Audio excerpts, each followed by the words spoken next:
안녕하세요. 주말농부TV입니다. 네, 대추나무 앞에 와 있는데요. 이제 오늘 제가 영상을 찍는 거는 사과대추나무와 일반 복조대추나무 차이점을 좀 말씀드리려고 합니다. 많은 분들이 묘목을 심어 놓고도 이게 사과대추나무인지 복조대추나무인지 잘 모르시는 분들이 계시더라고요. 또 대추나무를 또 심어 놓긴 했지만 키워 나가면서 복조대추나무 키우는 방법과 또 사과대추나무 키우는 방법이 다른데, 이걸 거꾸로 해서 매년 사과대추가 안 열린다거나 복조대추가 또 잘 안 열리거나 이런 현상들이 이제 많이 호소를 하시는데, 오늘 그 차이점을 명확하게 말씀드리려고 합니다. 이 대추나무는 이렇게 겨울이 돼서 이제 잎이 다 떨어지고 열매가 또 안 열려 있을 때, 이 양상한 나무만 봤을 때는 정말 잘 몰라요. 보통 분들은 이게 특히 겨울에는 구별하기가 굉장히 어렵습니다. 하지만 이제 어떤 부분들을 갖고 이제 구별을 할 수 있느냐. 자, 이게 이제 보시는 이 나무가 사과대추 나무입니다. 이게 사과대추 나무고, 지금 가리키는 게 복조대추 나무예요. 제가 지금 두 그루가 같이 있는데 같이 왔다 갔다 하면서 비교를 해 드릴게요. 자, 이게 이제 사과대추 나무인데, 사과대추 나무는 기본적으로 세 가지를 키워서 열매를 맺는다고 했습니다. 그러면 이 나무들도 지금 이렇게 두 갈래로 키우고 있는데 이 가지들도 나중에 여기서 다 잘라줄 거예요. 요 두 가지만 남겨놓고 가지들을 다 잘라줄 겁니다. 그러면 이렇게 지금 새로 나온 가지들, 이 세 가지가 여기에서 이제 올해 열매들이 열린 거거든요. 새순가지가 쭉 올라와서 보통 한 80cm, 90cm까지 키우고, 그러면 이제 거기서 격가지들이 나와서 격가지에서 열매순들이 이렇게 나와가지고 여기서 대추가 열리는 거라고 이제 말씀을 드렸는데, 얘네는 보통 이렇게 좀 간격이 격가지가 나오는 새순에서 나오는 격가지가 간격이 그래도 조금씩은 널찍널찍해요. 이것도 보시면 새순가지가 나왔는데 이게 이제 격가지거든요. 이게 격가지인데 간격들이 좀 널찍널찍합니다. 자, 근데 복조대추는요 굉장히 그 마디마디가 짧아요. 자, 이게 이제 보시면 이렇게 이제 새순가지들이 이렇게 나와서 크는 건데, 격가지들이 나오면서도 이 마디마디가 굉장히 짧아요. 예, 그게 이제 복조대추 나무의 특징입니다. 마디가 굉장히 짧다. 그리고 이렇게 이제 새순가지만 놓고만 보면 잘 모를 수가 있는데, 이제 또 하나 특징은 복조대추는 이제 제일 첫 번째로 좀 말씀드린 거는 마디가 이제 좀 좁다고 했죠. 두 번째는 복조대추는 이렇게 이제 원래 있던 예년 가지에서도 바로바로 이렇게 열매순들이 많이 나와 있어요. 이렇게 특히 겨울에 보면 새순가지의 격가지에서만 이렇게 나오는 게 아니라, 자, 이거 보세요. 이게 이제 사과대추라고 했잖아요. 사과대추 나무는 이렇게 격가지에서 열매순들이 이렇게 나오는데, 그리고 이 주가지에서는 열매순들이 잘 나오진 않습니다. 가끔 나와요. 가끔 나오긴 하지만 복조대추하고 비교해 보면 복조대추는 엄청 나옵니다. 이거 보세요. 다 이게 주가지에서 이렇게 조그맣게 짤막한 가지에서도 이렇게 나오고, 또 바로 이렇게 이제 옛날 묵은 가지에서도 이렇게 열매순들이 막 나옵니다. 그리고 당연히 새순가지, 자, 이렇게 이제 보세요. 이렇게 새순가지가 이제 올해 나온 건데, 새순가지의 격가지들에서도 이렇게 열매순들이 보입니다. 그러니까 그거는 새순가지에서도 열매들이 다 열릴 수 있다라는 걸 이제 보여주는 거고요. 요것도 보시면 요 가지가 올해 새로 나온 가지예요. 올해 이제 봄에 여기에서 새순가지가 쭉 나와서 이렇게 격가지들이 나옵니다. 격가지들이 나오는데, 격가지의 사이사이에서 이렇게 다 열매순들이 나와서 여기서 열매들이 열립니다. 이건 복조대추도 똑같아요. 하지만 자, 보세요. 여기도 그냥 원래 옛날 가지, 묵은 가지 이런 데서도 다 열매순들이 이렇게 매달려 있죠. 이게 이제 복조대추입니다. 이게 두 번째로 가장 큰 특징이에요. 그리고 이제 세 번째, 가시를 보시면 압니다. 가시. 특히 이제 복조대추는요, 이렇게 새순가지가 쭉 나오고 나서 격가지들이 나오는데, 격가지에 있는 이 보시면 가시가 굉장히 크고요, 굉장히 날카롭습니다. 굉장히 날카로워요. 이게 복조대추의 특징입니다. 보시면 가시가 이렇게 다 보이죠. 이게 이제 복조대추의 특징이고, 사과대추 나무는 가시가 그렇게 많이 크질 않아요. 대신에 보시면 굉장히 작습니다. 작아요. 이것도 보시면 격가지들에서 이렇게 보시면 이렇게 보시면 조그맣게 이런 식으로 이렇게 좀 있는데 요건 조금 좀 크네요.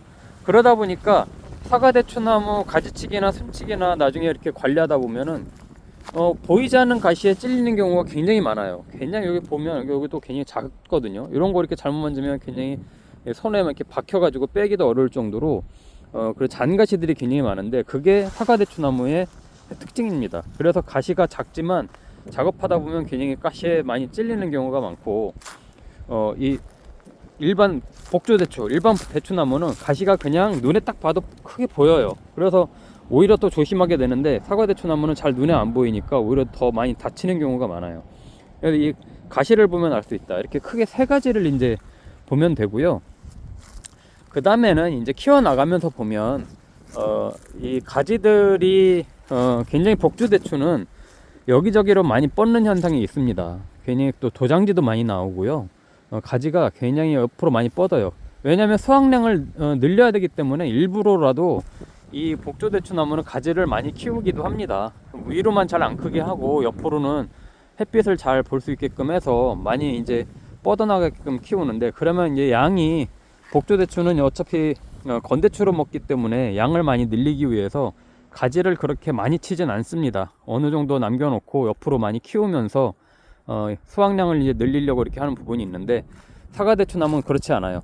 이 사과대추 나무를요, 이 복조대추처럼 이런 식으로 가지를 남겨놓고 키운다고 하면은 사과대추 나무는 망합니다. 예, 결론적으로 안 열릴 거예요. 그래서 사과대추가 안 열린다고 하시는 분들은 지금 이 설명 잘 들으시면 이해가 되실 겁니다.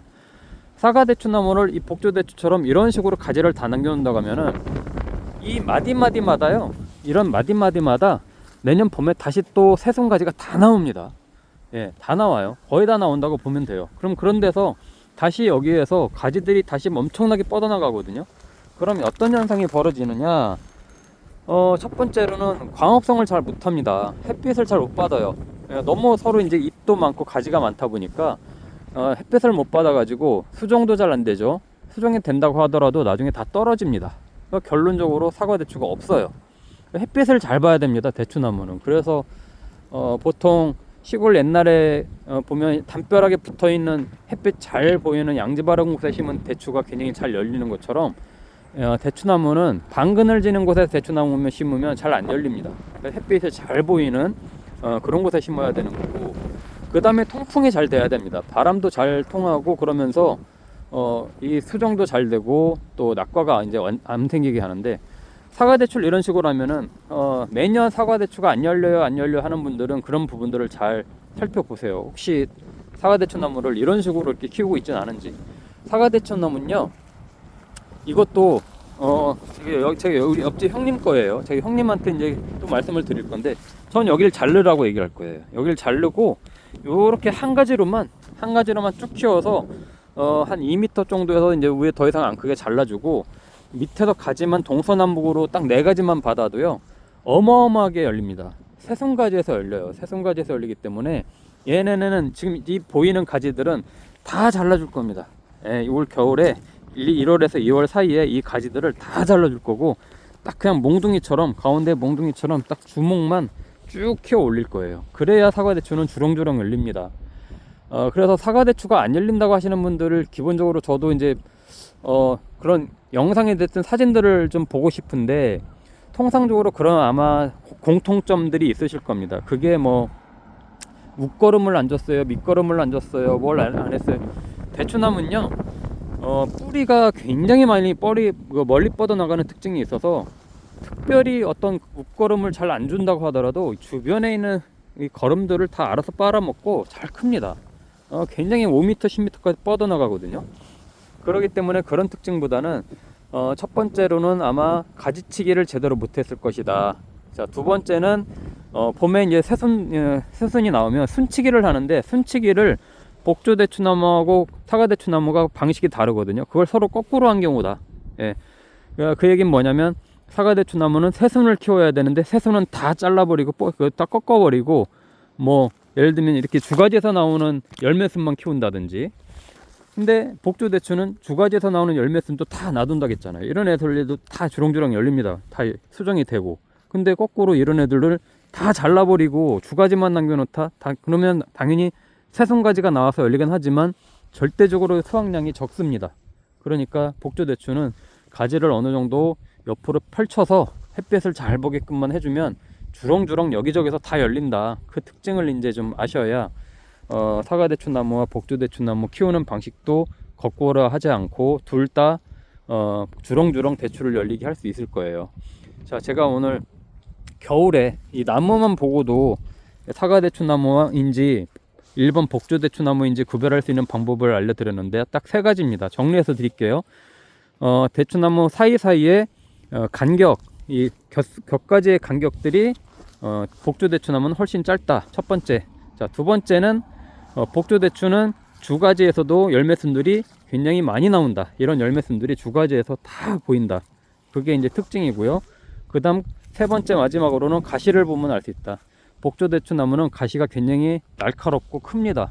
하지만 사과대추나무는 그런 가시가 그렇게 크지 않고 작지만 이렇게 날카롭게 있기 때문에 잘 몰라서 나중에 순치기가 하거나 아니면 가지를 이렇게 뭔가 가꿀 때 손에 찔리는 경우가 굉장히 많다. 그래서 요 세 가지만 잘 기억하시면요, 묘목을 심어 놓고도 이게 무슨 나무였지? 복조대추였나 사과대추였나 잘 구별을 못 하시는 분들은 오늘 제 영상 보시고 아, 이게 사과대추나무구나, 아, 이게 일반 복조대추나무구나, 이렇게 구별을 하시면 좋을 것 같습니다. 자, 주말농부TV 구독과 좋아요 알림 설정 해주시고요. 제가 항상 대추나무 키우는 거는 매년 돌아가면서 계속 보여드리니까 참고해서 보시면요, 일반 대추가 됐든 사과 대추가 됐든 주렁주렁 열리실 겁니다. 100% 열립니다. 제가 그거는 항상 이렇게 그래서 키우는 방식을 보여드리니까 참고하시면 좋을 것 같아요. 감사합니다.